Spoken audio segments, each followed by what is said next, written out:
Bismillahirrahmanirrahim. Assalamualaikum warahmatullahi wabarakatuh. Selamat pagi dan salam sejahtera untuk kita semua. Perkenalkan, nama saya Abdi. Saya sebagai salah satu dosen pada program Diploma 3 dan sekaligus Diploma 4 jurusan Hospitality, program studi tata hidang dan program studi pengelolaan perhotelan pada Politeknik Pariwisata Makassar. Lebih spesifiknya lagi adalah sebagai salah satu dosen pada program Diploma 4 jurusan Hospitality, program studi pengelolaan perhotelan. Sebelum saya memperkenalkan lebih jauh tentang materi mata kuliah yang saya berikan sebagai pembelajaran pada mahasiswa, alangkah bagusnya atau alangkah baiknya kita sedikit mengingatkan tentang Merdeka Belajar. Merdeka Belajar memiliki pengertian tujuan dan latar belakang dalam penerapannya. Merdeka Belajar erat kaitannya dengan kurikulum.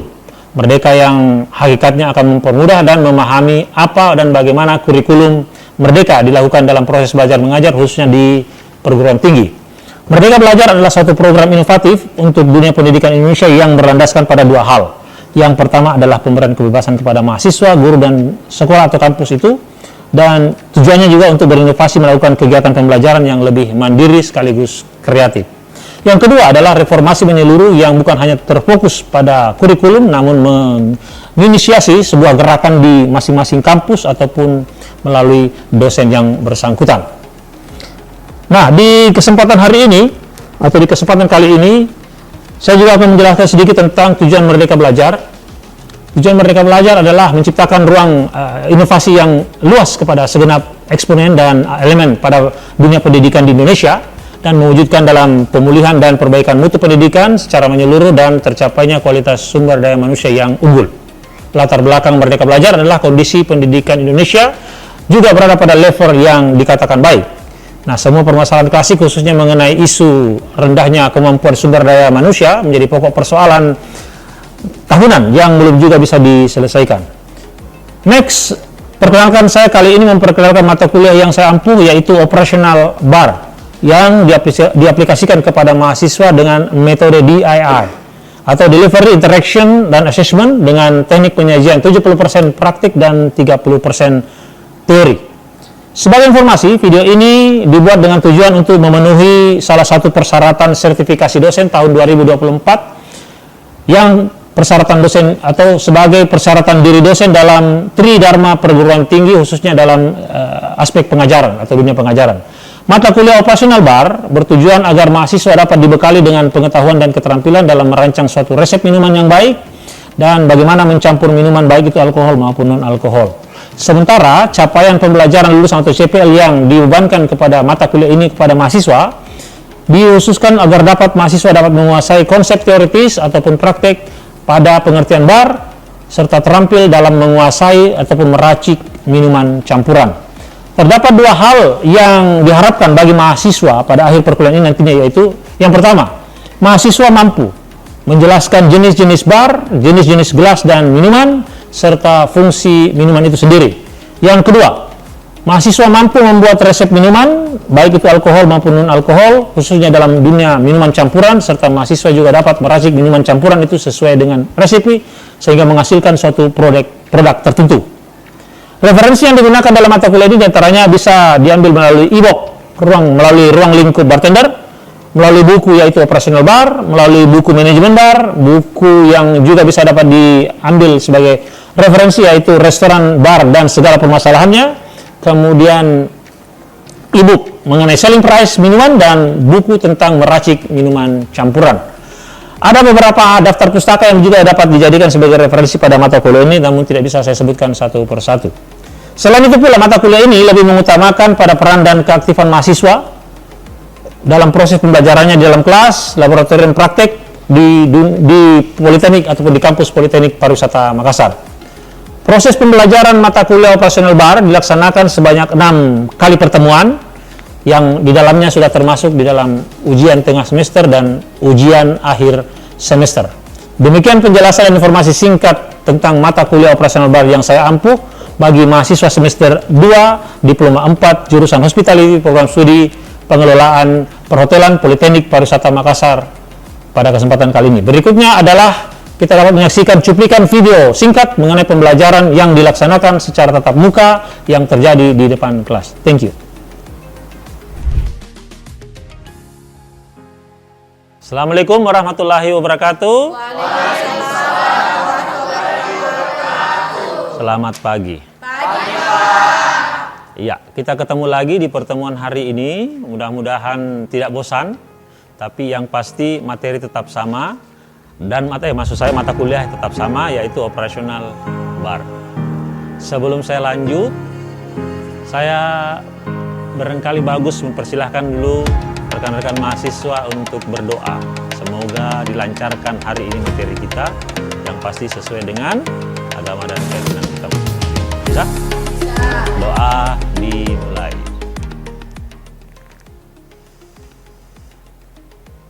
Amin. Ada yang tidak masuk hari ini? Ada yang sakit? Ada berapa orang? 2 orang. Ada 2 orang. Yang TK tidak melapor? Sepertinya ada deh, 1-2 orang juga ya. Iya. Oke, sebelum kita lanjut, seperti biasa, saya ingin mengetahui dari adik-adik mahasiswa semua ini, sebenarnya kita mempelajari operasional bar ini apa sih tujuannya? Saya, Pak. Ya, silahkan. Yang lain mendengarkannya. Tujuan untuk mempelajari operasional bar itu yang pertama kita dapat mengetahui jenis-jenis bar, kemudian mengetahui jenis-jenis peralatan di bar, terus dan jenis-jenis minuman, termasuk alkohol dan non-alkohol. Non-alkohol. Kemudian material and supplies. Dan kemudian kita dapat membuat resep dan membuat minuman sesuai resep yang kita buat. Setelah itu kita membuat selling price untuk mengetahui nilai jual dari harga minuman yang kita buat. Oke, cukup. Yang lain? Tidak ada atau cukup juga? Cukup ya. Berarti sama dengan apa yang diucapkan oleh teman kalian ini, berarti sama dengan apa yang ada di dalam pikiran masing-masing ya? Ya. Sekali lagi, sebelum kita lanjutkan kepada materi yang hari ini akan diselenggarakan atau hari ini akan disajikan, ada baiknya barangkali kita review dulu. Kita review dulu materi kita yang kemarin. Yang kemarin apa sih yang dibahas? Ya.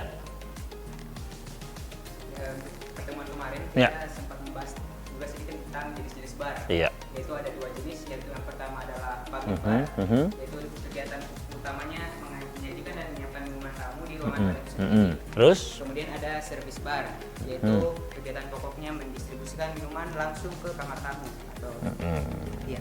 Ya. Pernah saya menyampaikan juga bahwa kalau kita menyebut dispense bar, ada yang bisa kasih penjelasan lebih jelasnya contohnya? Dispense bar adalah bar yang tidak kepada umum. Ya. Tapi peruntukannya untuk mendistribusikan segala hal yang dibutuhkan oleh outlet tertentu. Misalnya di dalam kamar. Di dalam kamar ada namanya minibar. Minibar bukan berarti bar kecil yang ada di dalam kamar. Tapi minibar adalah berbentuk seperti refrigerator ataupun kulkas, mini kulkas yang berisi kepada jenis-jenis minuman. Nah, dispense bar tugasnya adalah mendistribusikan minuman-minuman tersebut ke dalam kulkas tersebut. Bisa dimengerti? Bisa dimengerti. Saya ulangi lagi, public bar. Kalau public bar, pengertiannya adalah seperti yang diucapkan temannya, ada yang bisa mengulang? Saya ulangi. Public bar adalah salah satu jenis bar yang operasionalnya diperuntukkan untuk umum, namanya juga public. Biasanya berdiri sendiri ataupun menumpang di dalam suatu industri hotel misalnya. Dia berdiri sendiri biasanya berdampingan dengan restoran. Oke, materi yang lalu juga kita menyinggung tentang itu di atas. Kita minta dulu atau saya minta dulu supaya kalian dari beberapa kalian ini ada salah satunya yang bisa menjelaskan tentang jenis-jenis peralatan bar. Siapa bisa? Silakan, berdiri. Jadi di materi yang lalu kita belajar tentang jenis peralatan di bar, yaitu ada metal shaker yang digunakan untuk membuat minuman dengan cara shaking. Ada strainer yang digunakan untuk menyaring minuman. Ada jigger yang digunakan untuk mengukur minuman yang digunakan. Pelan-pelan saja. Yang digunakan. Terus? Ada bottle purer yang digunakan untuk yang biasa digunakan di mulut botol. Iya. Contohnya bisa diperlihatkan? Ya. Nah, ini adalah contoh peralatan yang dipakai di bar, namanya purer. Ya, seperti temanmu bilang mengatakan tujuannya adalah untuk menuang minuman agar tidak kelebihan atau overpouring ya. Oke, lanjut. Masih ada? Terus ada drink stick yang biasa digunakan untuk menghancurkan buah yang ada dalam gelas. Terus Terus ada beberapa.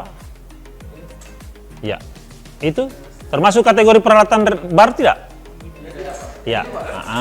Oke, ya, itu namanya long bar spoon. Ya, oke. Cukup? Cukup. Selain itu, di materi yang lalu-lalu kemarin juga pun kita telah membahas beberapa materi seperti ada kategori bar hand tools. Silahkan yang ingin menjelaskan kembali sama teman-temannya. Ya, lanjut. Jadi bar hand tools itu ada 3 Pak. Mm-hmm. Itu ada shaker, Mm-hmm. itu ada measuring spoon, Mm-hmm. 3 ada jigger. Jigger. Oke. Kegunaannya? Perbedaan antara jigger dengan measuring spoon adalah Hmm. kalau kita menggunakan jigger, takarannya itu menggunakan penakaran oz. Hmm. Sedangkan kita menggunakan measuring spoon itu takarannya menggunakan mililiter. Oke, sudah jelas ya? Shaker itu terdiri dari 3 bagian. Ya. Yang pertama ada body shaker, Mhm. kedua ada strainer, Hmm. dan ketiga ada cover shaker. Cover shaker. Jelas ya yang lain ya? Berarti tidak perlu diulang lagi kan? Oke, kalau begitu karena tidak perlu diulang lagi, kita lanjut kepada jenis-jenis minuman untuk materi kita hari ini. Bisa dimengerti? Jelas? Oke. Jenis-jenis minuman yang akan kita bahas adalah singkat saja. 2 jenis minuman yang Anda ketahui beredar di seluruh dunia adalah alkohol dan non-alkohol. Kita anggap yang ini. Ini alkohol, ini non-alkohol. Non-alkohol artinya tidak mengandung alkohol. Boleh dicoba lihat di depan. Salah satu di antara salah banyaknya adalah sirup. Kebiasaan pakai sirup. Kemudian jus. Apalagi? Milk. Milk kategorinya masuk kategori non-alkohol atau alkohol? Nah, adalah salah kalau Anda menyebut, sangat salah menyebut bahwa milk adalah alkohol. Apalagi? Masih ingat? Ada namanya squash. Squash ya, jadi ada sirup. Sirup adalah minuman yang terbuat dari lebih banyak mengandung gula, ditambah air dan sari buah. Jus lebih cenderung kepada rasa asam atau kecut, tapi yang pasti dia dibuat dari sari buah asli dan biasanya diambil dari remasan, hasil remasan ataupun dari hasil perasan. Ya. Kemudian kalau kita menyebut susu, susu adalah salah satu dari beberapa jenis yang tergabung di dalam namanya food drink. Selain kopi, selain teh. Kenapa dinamakan food drink? Karena makanan yang diolah sedemikian rupa sehingga menjadi minuman. Jelas ya? Sampai di sini ada pertanyaan. Kalau tidak saya lanjutkan. Iya, tidak ada. Kalau begitu karena kita sudah singkat saja, nanti kita bahas lebih banyak lagi. Tapi materi kita sebenarnya adalah, hari ini adalah mixed drink. Mixed drink, kalau saya minta sama Anda mungkin masih bingung. Tapi saya jelaskan begini. Mixed drink adalah hasil percampuran antara 2 atau lebih minuman, baik yang beralkohol namanya koktail dan yang tidak mengandung alkohol namanya mocktail. Semuanya minuman campuran, mixed drink. Jadi kalau satu saja minuman tidak mungkin kita sebut dengan mixed drink. Air tambah jus mixed drink. Air ditambah sirup mixed drink. Oke? Ada pertanyaan? Nggak ada. Jadi saya ulangi, mixed drink adalah minuman yang merupakan hasil campuran 2 jenis minuman yang berbeda dan atau lebih dan terbagi atas 2, yaitu koktail yang beralkohol, mocktail yang tidak beralkohol. Next, tetapi Anda tidak akan mungkin membuat minuman kalau tidak tahu caranya. Caranya adalah metodenya. Ya. Nah, di sini diperlihatkan ada beberapa jenis. Saya terangkan sedikit saja. Shaking Shaking adalah berasal dari kata shake, kocok. Alatnya adalah metal shaker yang tadi dijelaskan oleh temannya. Salah satu peralatan yang ada di bar dan merupakan bar hand tools, peralatan yang harus dan wajib dimiliki oleh seorang bartender atau bartenderis bagi perempuan. Shaking, mengocok minuman, ya, menggunakan metal shaker. Mixing, metode yang kedua, mixing adalah menggunakan mixing gelas dan biasanya dipadukan dengan menggunakan long bar spoon, tetapi jangan diaduk. Kalau diaduk sudah berubah menjadi stirring. Jelas ya? Kemudian ada lagi namanya blending. Blending adalah menggunakan electric blender, di mana harus minuman tersebut harus bahan dasarnya dari buah segar. Kalau dia berkulit, jangan ikut kulitnya. Seperti orange. Kalau orange Anda masukkan sama kulitnya yang awalnya Anda ingin cari kecut, tapi bercampur menjadi pahit. Iya. Kayaknya sudah jelas apa yang saya sampaikan ya. Kemudian itu blending, berarti mencampur minuman dengan bahan dasarnya harus menggunakan buah segar. Berikutnya adalah muddling. Muddling adalah mencampur minuman dengan cara buah segar dipres dengan menggunakan apa namanya ini? Muddler. Ya, muddler, dihancurkan buahnya, kemudian dan biasanya kebanyakan muddling ini adalah teknik mencampur minuman dengan memadukan dua jenis metode. Ya, biasanya setelah di muddling, biasanya disiram dengan menggunakan teknik preparing. Yaitu preparing apa? Sama dengan boiling. Preparing adalah mencampur minuman dengan cara menuang minuman langsung ke dalam gelas. Yang mana lebih duluan? Yang tidak mengandung alkohol. Yang paling banyak mengandung alkohol itulah yang terakhir. Oke? Jelas ya? Jelas. Ada yang mau diulang? Cukup? Cukup. Oke, cukup. Sebagai pengantar dan pengganti materi untuk malam harinya atau besoknya, saya akan mengulang lagi. Saya minta Anda bikin tugas. Buat tugas mencari nama-nama minuman beserta metodenya di rumah. Jenis-jenis minuman campuran yang mana termasuk koktail, yang mana termasuk mocktail. Kemudian Anda mencari metodenya. Dikumpul besok jam 8 sebelum perkuliahan dimulai. Demikian ya. Ya. Nama-nama minuman campuran dan metodenya. Jelas ya? Ditulis tangan. Ya, kalau diketik Anda menggampangkan lagi ya. Saya mau lihat usaha saya. Berikutnya adalah yang terakhir. Metode ataupun cara mencampur minuman adalah dengan cara layering, dengan nama lain adalah floating. Nama lain floating dalam bahasa Indonesia artinya mengambang, mengapung. Ya, jadi minuman itu kita usahakan supaya dia mengapung sehingga tidak bercampur menjadi satu. Tapi kalau diaduk bercampur, ya. Nah, biasanya layering atau floating mencampur minuman dengan cara atau teknik metode seperti ini, yang paling bawah adalah yang paling kental dan tidak mengandung alkohol. Ada yang bertanya kenapa? Ada yang bertanya kenapa dalam hati tapi susah diungkapkan? Ya. Kenapa? Karena pada dasarnya minuman yang kental dan tidak mengandung alkohol adalah yang paling berat massanya. Massa itu apa? Berat jenisnya. Makanya dia paling bawah. Nah, selanjutnya adalah yang mengandung alkohol dan yang paling terakhir adalah yang paling tinggi alkoholnya. Biasanya yang paling terakhir itu biasanya menggunakan bahan dasar brandy. Ya, brandy ataupun kalau dia liquor itu biasanya contru ataupun triple sec.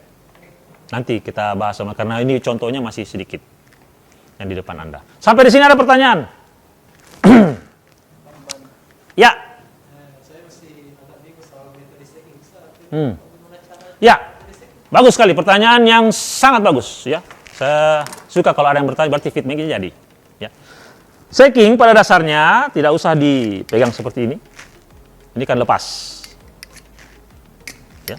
Jadi perempuan, laki-laki, perempuan sebagai calon bartenderis dan laki-laki sebagai calon bartender, semuanya harus digenggam. Ujung jari tengah dan jempol. Body. Selesai. Kemudian ini menahan lagi. Dan ditahan dengan nih. Jadi tekniknya supaya gaya sedikit ya.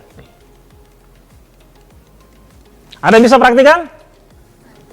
Oke, saya menunjuk dulu Saudari Apni, silahkan di sini. Bagaimana cara megang shaker yang baik dan benar? Ya, diperlihatkan sama teman-temannya, jangan perlihatkan sama saya karena sudah. Ya, silahkan. Sudah? Yakin teman-temannya sudah benar? Seperti yang saya perlihatkan tadi sama kalian? Ya, coba dikocok. Anggap ada minuman? Iya. Ya, kita maklum karena ini baru pertama dia mengocok minuman. Ya, oke, thank you. Jangan terlalu kasihkan. Ya, terima kasih. Berikutnya, tidak pula kita mempelajari yang ada di dalam mixed drink itu sendiri. Apa itu? Supaya membuat tamu makin tertarik, makin ingin melihat minuman kita dan makin ingin mencicipinya. Garnish. Any kinds of mixed drinks garnish. Kalau saya sebut garnishes berarti jenis-jenis garnish. Kalau saya sebut garniture itu lain lagi. Ya, tapi kita kali ini bahas tentang garnish. Apa itu garnish? Hiasan. Apa gunanya hiasan? Mempercantik. Yang kedua, menambah estetika. Yang ketiga, menambah daya jual. Betul. Yang berikutnya banyak sekali. Menambah daya tarik. Itu yang pertama. Dari mata turun ke hati. Dari hati ingin mencoba. Ya, boleh ya? Oke. Yang pertama Anda melihat di situ kata peel. Peel itu adalah irisan kulit buah yang dibentuk seperti spiral kemudian digantungkan di bibir gelas. Jelas ya? Jadi kalau ada di ujian nanti ada kata itu jelaskan, tuliskan penjelasan mengenai peel. Saya rasa sudah jelas apa yang tadi saya maksudkan, ya. Kulit jeruk. Kalau kulit semangka bisa enggak? Bisa. Kenapa tidak bisa? Kulit salak bisa enggak? Tidak bisa karena tidak bisa dibentuk, ya. Ya, selanjutnya adalah twist. Twist ini adalah kulit yang diikat sedemikian rupa kemudian dicelupkan di dalam minuman campuran Anda. Sementara segmen adalah buah yang diiris berbentuk persegi ataupun dipotong 4 bagian dan kemudian diselipkan di bibir gelas. Saya tidak punya contoh tapi nanti akan kita lanjutkan di praktik bagaimana bentuk yang sebenarnya dari jenis-jenis mixed drink tersebut. Dan jenis-jenis garnish yang saya maksudkan ya. Kemudian slice. Slice ini sebenarnya hampir sama dengan ring. Adalah irisan buah yang diselipkan di bibir gelas. Tapi melihat buahnya dulu. Kan gitu.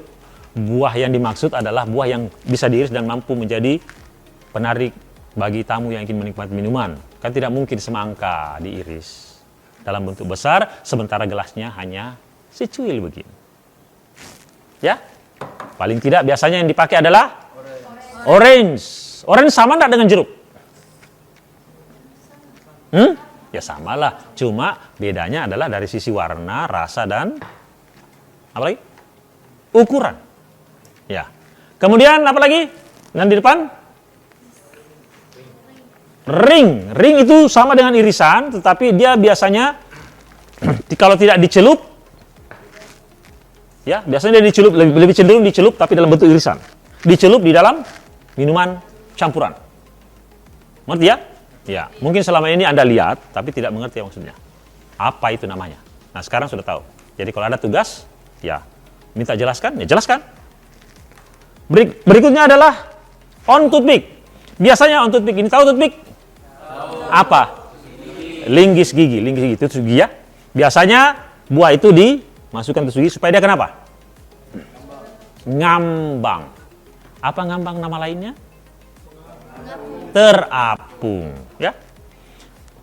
Kemudian ada namanya small pieces. Small pieces artinya seperti ini, anggap ini contoh. Buah ceri dicelupkan di dalam minuman campuran. Jelas? Langsung ditepas. Atau buah olive. Ya. Buah-buah kecil, kalau buah besar semangka kan tidak mungkin dituang sini masuk, ya kan? Oke. Selanjutnya adalah frosted. Frosted itu adalah biasanya frosted yang dijadikan frosted itu penghias minuman adalah gula dan garam. Jadi biasanya caranya adalah irisan jeruk diputar, kemudian dimasukkan di serbuk gula atau serbuk garam, sehingga dia. Dan biasanya minuman yang dipakai menggunakan frosted ini contohnya adalah margarita. Ya. Kenapa? Menetralisir rasa daripada aroma minuman dasarnya kan mengandung tequila. Tequila itu agak pahit, panas. Nah, caranya adalah dengan frosted, garam, atau gula. Sampai di sini ada pertanyaan sebelum saya tutup untuk pertemuan kita hari ini. Cukup? Oke, sebelum saya tutup, pasti saya minta kesimpulan dulu dari mahasiswa saya yang ada di kelas ini hari ini. Sedapatnya menurut Anda ada? Asrullah, silakan. Oke, baik Pak, terima kasih atas kesempatan yang telah diberikan. Jadi, setelah mendengarkan paparan dari Pak Didi, saya bisa menyimpulkan bahwa hari ini kita melakukan atau mendengarkan tadi penjelasan dari Bapak, yaitu jenis-jenis minuman. Dan teman-teman semua, jenis-jenis minuman itu terbagi menjadi dua, ada alkohol dan non-alkohol itu sendiri. Dan Pak Didi tadi juga menjelaskan bahwa apa itu mixing drink. Mixed drink, ya. Mixing drink ini adalah hasil pencampuran antara minuman yang berbeda. Gitu. Dan tadi juga Bapak menjelaskan metode-metode dari mencampur minuman. Pencampuran minuman, ada shaking, Ya, dan ada sebagainya. blendingnya dan sebagainya. Dan ada juga garnish atau Jenis-jenis hiasan. ya. Ada peel, ada twist, ada ring dan sebagainya. Oke, thank you. Terima kasih. Yang lain cukup? Cukup. Baiklah, dengan demikian pertemuan kita hari ini kita cukupkan dulu. Mudah-mudahan apa yang disajikan hari ini bermanfaat dan pasti diaplikasikan pada pertemuan berikut, apakah itu dalam berbentuk teori ataupun praktik. Ya, dan mahasiswa diharapkan harus mampu melaksanakannya karena sudah diterangkan. Ya, lebih dan kurangnya mohon dimaafkan. Wabillahi taufiq wal hidayah. Wassalamualaikum warahmatullahi wabarakatuh. Selamat pagi. Thank you. Waalaikumsalam warahmatullahi wabarakatuh. Selamat pagi, Pak. Pagi.